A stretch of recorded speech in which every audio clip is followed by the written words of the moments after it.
Thank you. So welcome to Monday, June 5th. I'm excited to share with you. This is something I've talked about before, but I want to go into it at a deeper level. And it might be new for some of you. Which is something called the Stick Man. And the Stick Man was created by a doctor, Dr. Thurman Fleet. And I heard about the Stick Man from one of my mentors, who was mentored by Bob Proctor. And so it taught lots of great information again on YouTube, lots of great with regards to, like, Bob Proctor talks about it a lot, but you can also, I think I've YouTubed or Googled Dr. Thurman Fleet and received the information as well. And so what happened was Dr. Fleet was teaching his students about the subconscious mind and the conscious mind. And every time we talked about the mind, he noticed, of course, we think in terms of pictures. So when people were thinking of the mind, they had in picture in their head the brain. And of course, the brain with the right hemisphere and the left hemisphere. And so his students were having a difficult time retaining the information. And so he created this picture of the Stick Man. And the Stick Man basically is a picture, like on the pictures, it's like this really big round head, and then like this tiny, tiny body. And in the body, there's like another small circle. So it's like a big circle, right? The neck, another big circle, 2 legs and 2 arms. And so what Dr. Thurman Fleet explained was that in this head, there's two hemispheres basically, but not like a right brain and left brain, but the top of the head and the bottom of the head. And the bottom of the head is the unconscious or subconscious mind. The top is a conscious mind. So basically think of a circle like this with a horizontal line on the bottom. And the unconscious mind is something that is developed over time, but up until the age of 7, or pardon me, the unconscious mind is where our emotions are, our feelings are, and it's like there right away. The conscious mind is developed over time. So up until the age of 7, everything that we receive, all the information, all the data we receive is accepted, because the unconscious mind doesn't have, not when we were a child and not now, doesn't have the ability to reject anything that it's given. It just accepts it. It's a really, really big sponge. So whatever beliefs that your parents had, whatever values they had, whatever thoughts they had, whatever emotions they expressed, and you receive them openly. And so you didn't have the ability to reject it. You didn't have the ability to discern, is this good or is this bad? You just completely took it in and embodied it as the truth. Only until after the age of 7 did you learn the how to discern things. And so what the significance of this is, sometimes we'll have a belief system or a value system, we'll have thoughts, we'll have emotions. And it's so important for us to realize that a lot of the times those don't even, quote unquote, belong to us. They were given to us, they were provided to us. And so it takes some effort and some understanding of how to release those from our unconscious mind. And so even sayings like, I think I was sharing with you last week or the week before about how my grandfather must be present with me, because I keep on hearing sayings that he passed down. So quotes that passed down, sayings that passed down, all of those things. And so if we start to understand how this works for us, then we can utilize it or use it to our advantage. So the subconscious mind, the lower part, very different. It processes things very, very differently. So it can't think, it can't reason, it can't reject. It doesn't have the ability to choose. Our conscious mind, the top portion, can do all of that. It can reject, it can think for itself. It can make these decisions, right? And so the unconscious mind, when an image is turned over to it, cannot tell the difference whether it's a good thought or a bad thought, a good value or a bad value, and good in terms of discernment, right? Not in terms of judgment. And so when we have the ability with our conscious mind to engage in something, Our conscious mind can engage in imagination, it can engage in fantasy, and all of those things. And as a child, we don't have a problem with that. We engage a lot in fantasy. We can engage a lot in imagination. But as we get older, some of us, or I would say the majority of people, lose the ability to do that, right? They lose the ability. They stop pretending, right? They stop imagining. And so part of that is even in the way that we were raised, right? Stop living in fantasy worlds, stop doing these things, stop reading those fantasy books, stop reading comic books, like read something like that. And there can be, I'm just giving examples and samples of things I've heard parents say to their kids, right? Stop talking to like the imaginary friend, stop.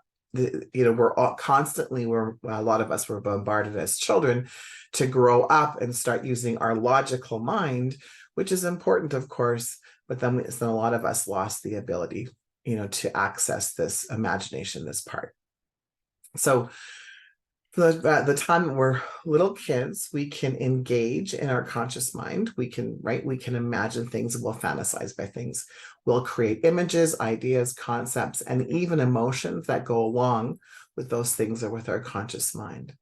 That's why great movies, right, can move us to an emotion, can move us to tears, or can move us to laughter, because we can start to imagine. It starts to access that creative part of ourselves, right?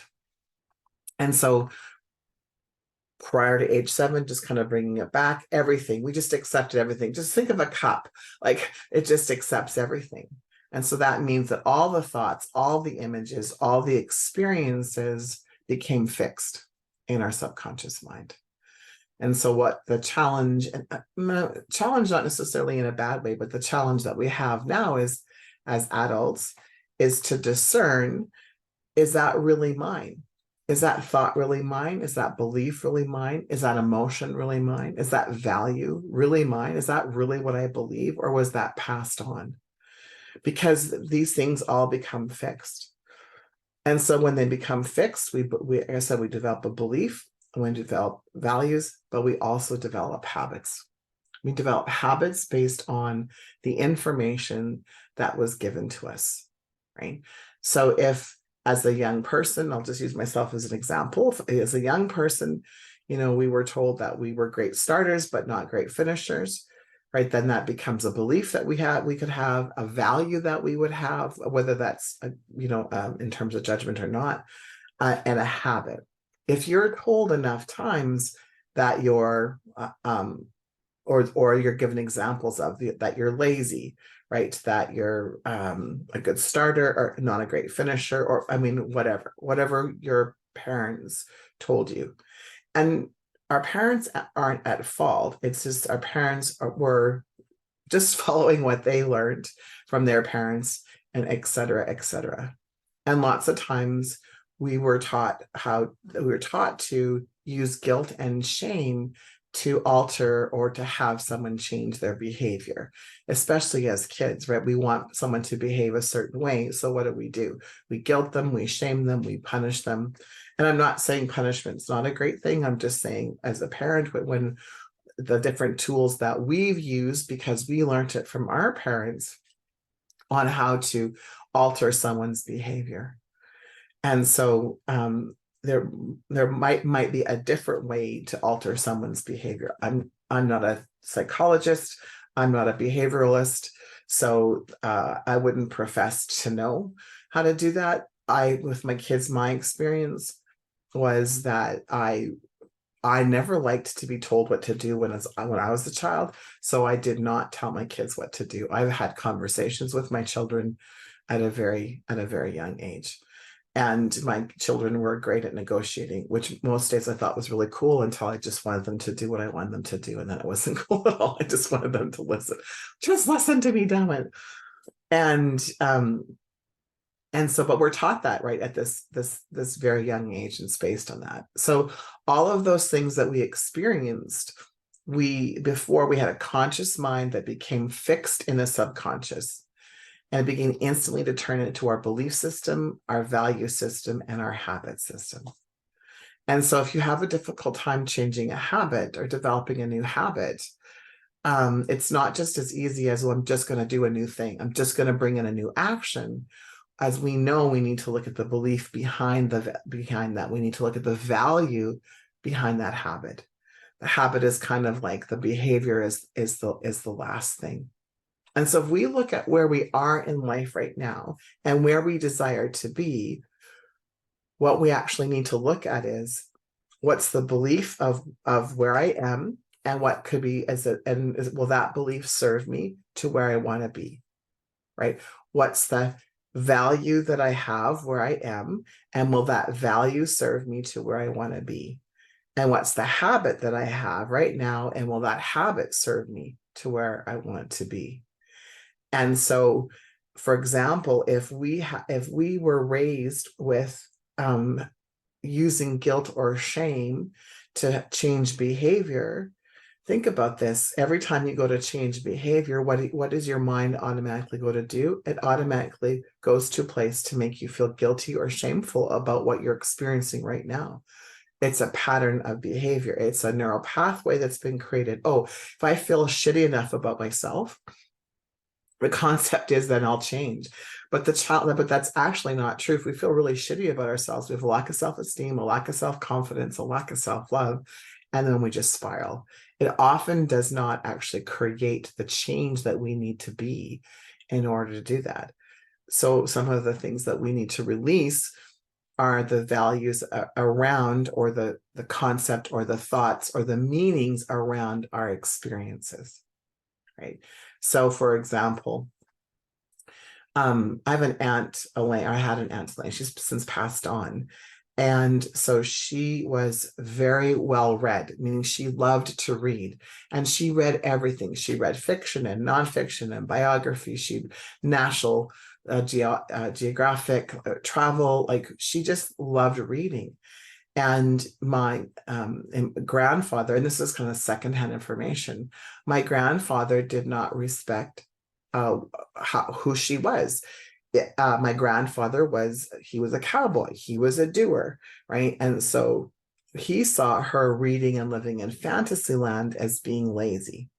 And so she grew up feeling that she was lazy, and that all she was good for was to get married and support support somebody, and she would never come to anything. And so she in the world of my grandfather, she lived that out, right? She got married to somebody, she moved out east. They had a very, very different lifestyle. They lived off the land. They actually didn't have electricity or and heat. They lived in Nova Scotia. And so they had electricity, but they didn't have running water. Like, there was like, this is like 1979, I think, when I was there, right? And so they had outhouses. They didn't have indoor plumbing. And so she met the expectation of my grandfather and my grandmother. Whatever information they fed to her, she became that person. My other aunt, she got pregnant at a very young age. She was, I think, 13 or 14 when she got pregnant. And they had certain opinions about that. And my aunt, she met their expectations. My mom was the star, right? My mom was the favorite. My mom was a hard worker. She was ambitious. My mom took care of the family. So my grandfather would go out and ranch. My grandmother was an alcoholic, and so she didn't take care of the kids. My aunt's baby lived with my mom, and so my mom became an aunt at the age of, I think, 9 or 10, and raised a child. So my mom was 9 when she was raising babies, going to school, and all that. So my mom, right, based on the data that she received when she was a child, she became what her parents expected of her.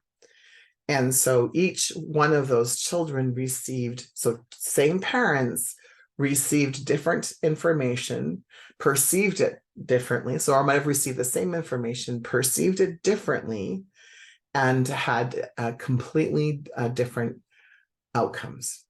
in their life. So my aunt was in Nova Scotia. She was right. So so Auntie Elaine was in Nova Scotia, living off the land. My mom was with my dad, and they were well off, right? My dad was well off. My mom and dad worked hard, right? Very ambitious, very achievement oriented, goal oriented, very money focused a couple. My other aunt Barb, who had the young baby, married an oil and gas guy, became an oil and gas, right? Wife never saw her husband until he retired. I think he retired at 60. He was gone all over the world. And so she raised her babies by herself. And so I share that with you because how many of us, right, receive this information, right? And then we become what people expect of us. And we become what people expect of us because we receive the information and we haven't necessarily made a decision to be different, right? And we'll take some of that information. So adding to that story is, so my grandfather thought and my mom thought my Auntie Elaine was very lazy, right? And so my mom used to say to me all the time, "You're just like your Auntie Elaine." And so I think I was about 30. I said to her, "I really wish you would stop calling me lazy." And she said, "What do you mean?" And I said, "You call me Auntie, you compare me to Auntie Elaine all the time, and you don't like Auntie Elaine. You don't respect Auntie Elaine. Like you think she's lazy." And my mom paused and she said, "Oh my God, I am so sorry." She said, "What I actually meant was that your Aunt Elaine was so kind and so loyal and so loving and so giving. And she had so much joy. She accepted everything that came into her life and she just dealt with it. She worked with it. She was so resourceful. She was so resilient." She said, like, my God, Rachel, she didn't have indoor water. She didn't have water in the late 70s. And although she wished she would have had water, she just made do. She just loved her husband so much. And she loved living in Nova Scotia so much. And it just wasn't a big deal to her. Money wasn't a big deal to her. We didn't grow up with money, so she wasn't used to having money. And she said, "That's really what I meant." And so I remember thinking at the time, I said to her, "That is totally like for all of my life, I thought you were calling me lazy, my entire life." And so the point of it being really is that we have this opportunity where, this information was coming in, and I had this perception because I heard my mom talk about how lazy Auntie Elaine was. I heard my grandfather talk. And so then I'm being compared.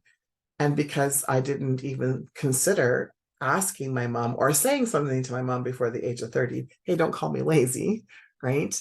I had this whole other perception.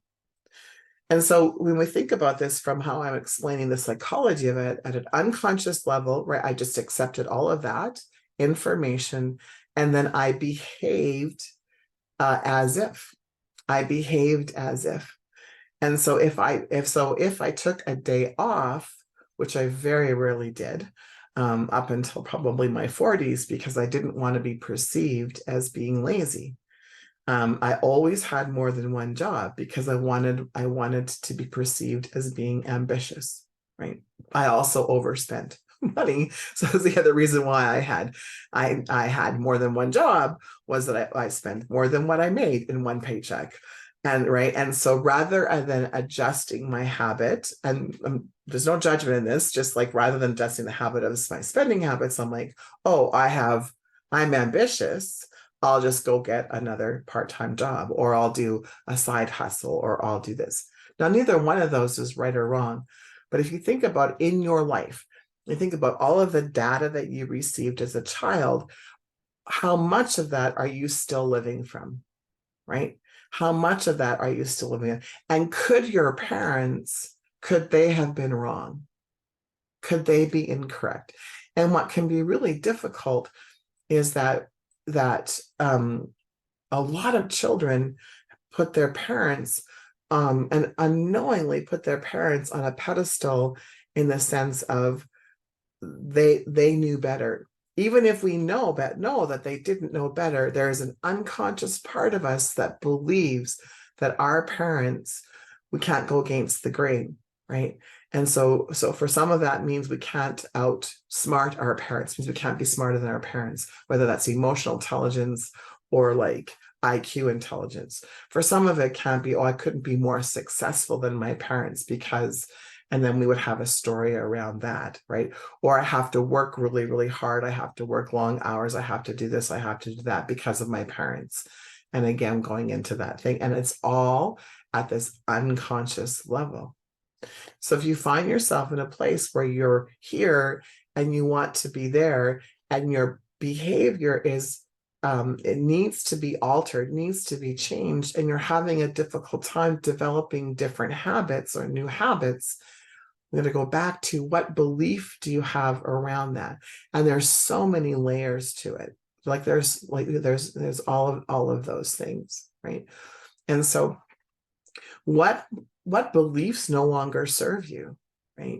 So like years ago, like 5 or 6 years ago, I realized that I had to let go of the belief of I'm not a great starter.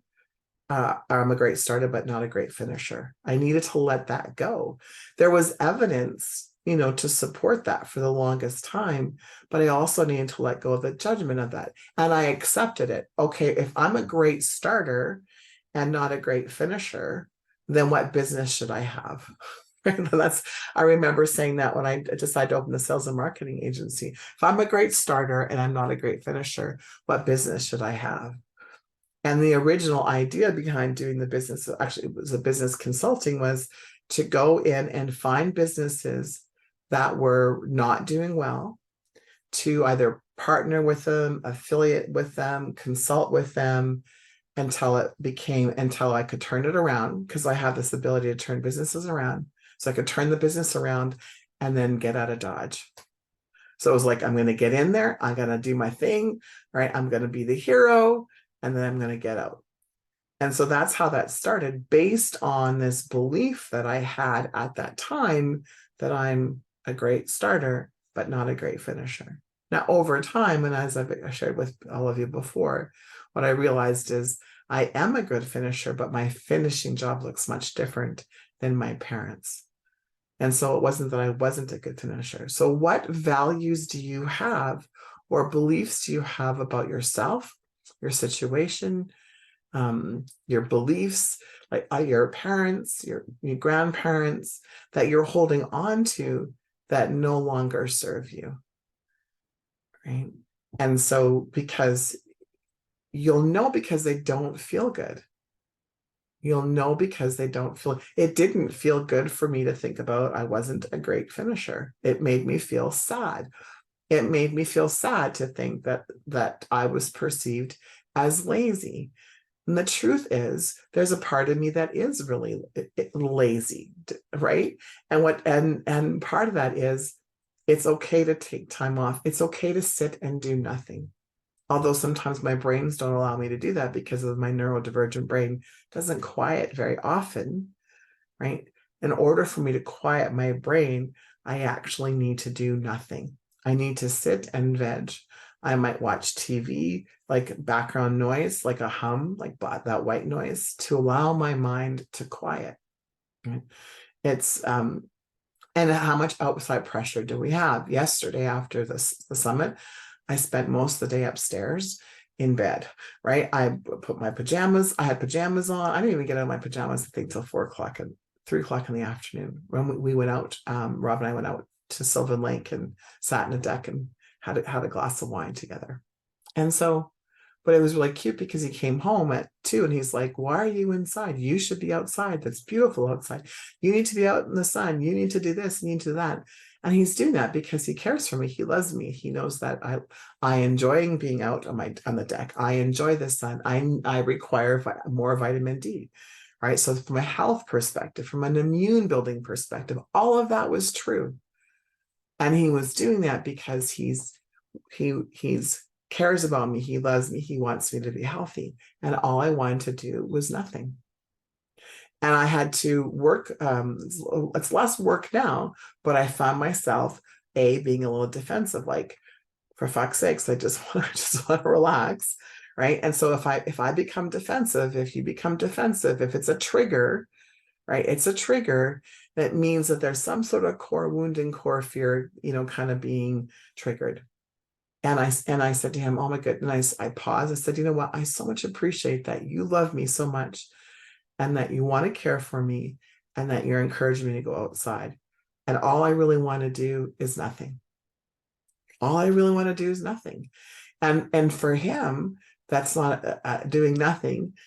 He's good at doing nothing on his own terms, right? And so, and again, it's because of the way that what he was raised in, and his nothing looks completely different than my nothing. And so I share this with you because we all not only are for in partnership, not only do we have our own like unconscious beliefs and values, right, that we're working with, but chances are you have a spouse that's in the same place, right? And so sometimes we're affected by both of those.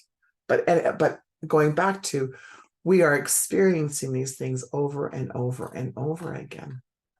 So the other piece of the stick man was they had this antenna that stuck out, and the antenna represents the five senses, right? So those are the physical senses, and they're literally on our physical body, and it's how we bring information from the outside world into our conscious mind, into our bodies, actually, is through our five senses.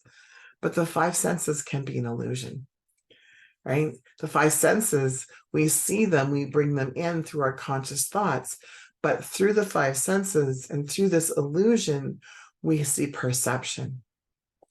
It's not necessarily the truth, the capital T, right? And so that what we see, what we feel, what we hear is based on, guess what? Our beliefs, our values, and our habits. And so we can bring those things in, and we still may struggle because it's the beliefs, the values, and the habits is filtering it. And so what we're meant to do is be in awareness that the five senses are an illusion.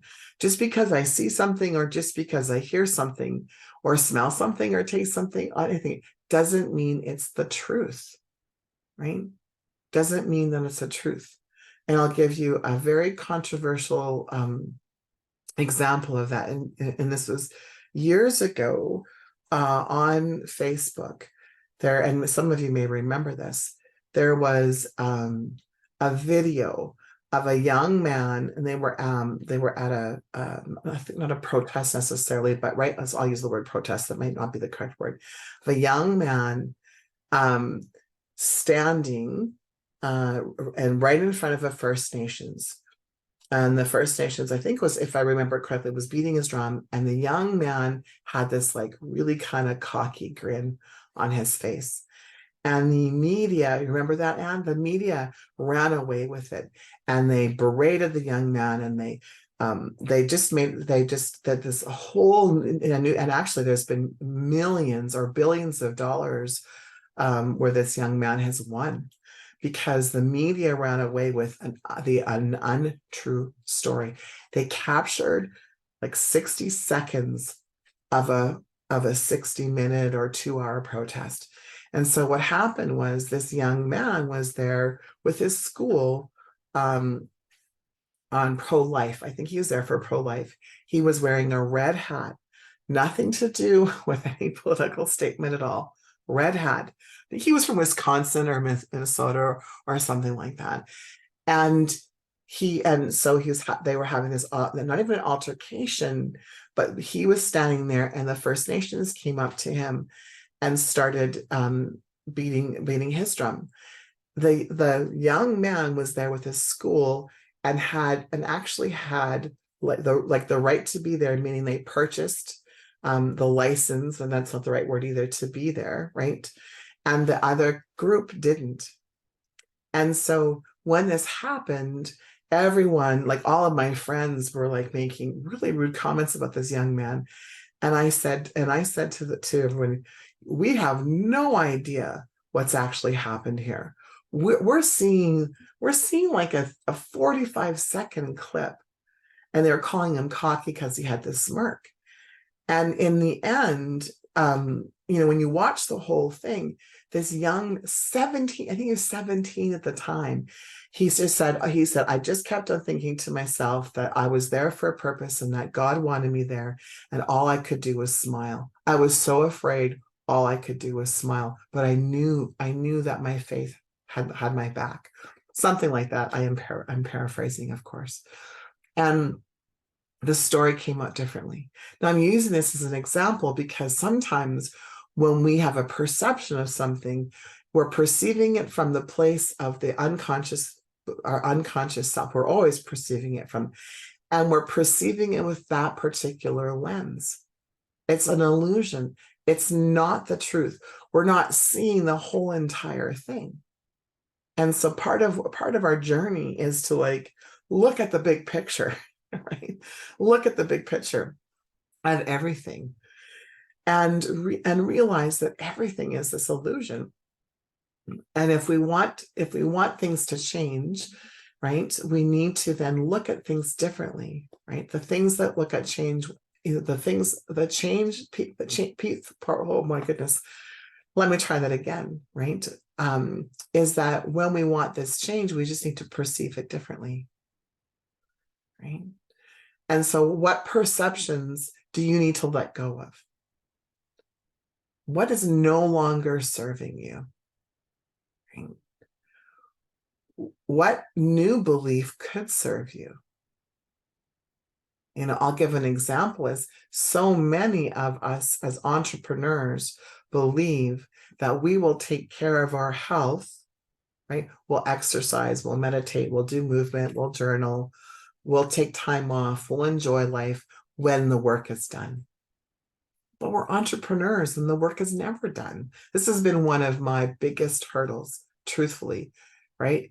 I love what I do. I get caught up in what I do. It's the end of the day and it's like, oh, now I'm exhausted. I'm tired. I'm exhausted, right? I'm physically exhausted. But part of that is, right, is the whole taking time to move, I wouldn't be exhausted, right? So see that spinning, that Groundhog Day piece. And so if we can start to look at things just a bit differently, what if our health and wellness was part of our entrepreneurial journey?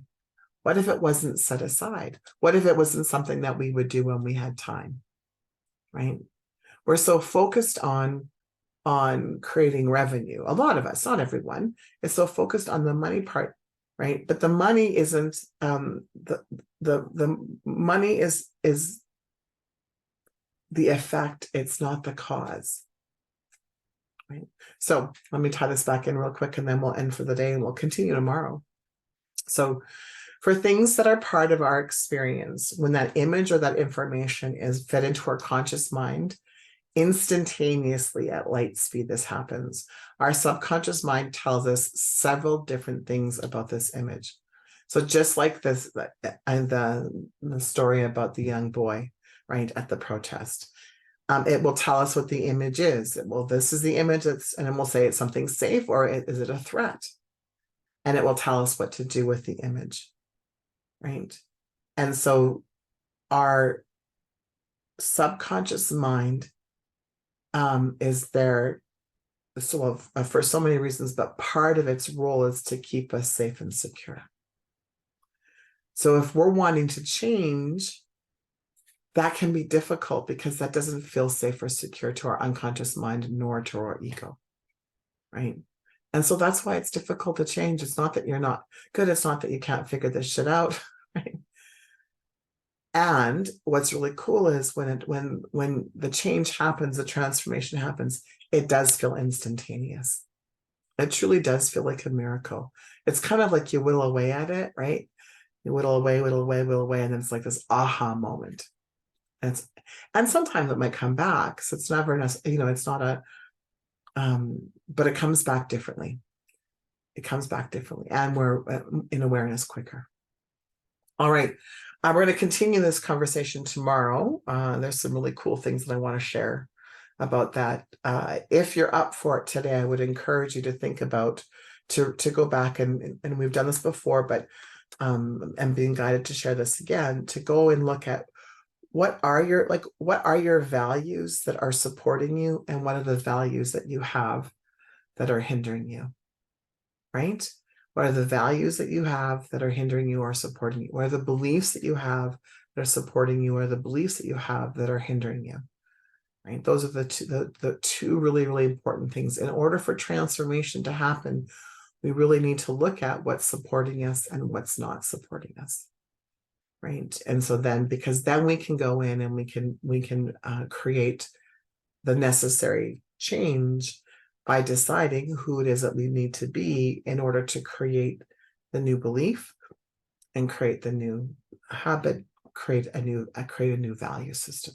It's a much, much different way of approaching things versus we're going to go do things differently. Doing is important. Inspired action, absolutely, we need to take, right? We cannot create, right? The creation, the manifestation piece is the two pieces, is a create and manifest, right? So we create with our imagination visually, and we manifest by doing. And so we do need to do things, but we're just going to do them a little bit differently now. All right. Thank you so much for being here with me today. I shall see you tomorrow. Big hugs to all of you.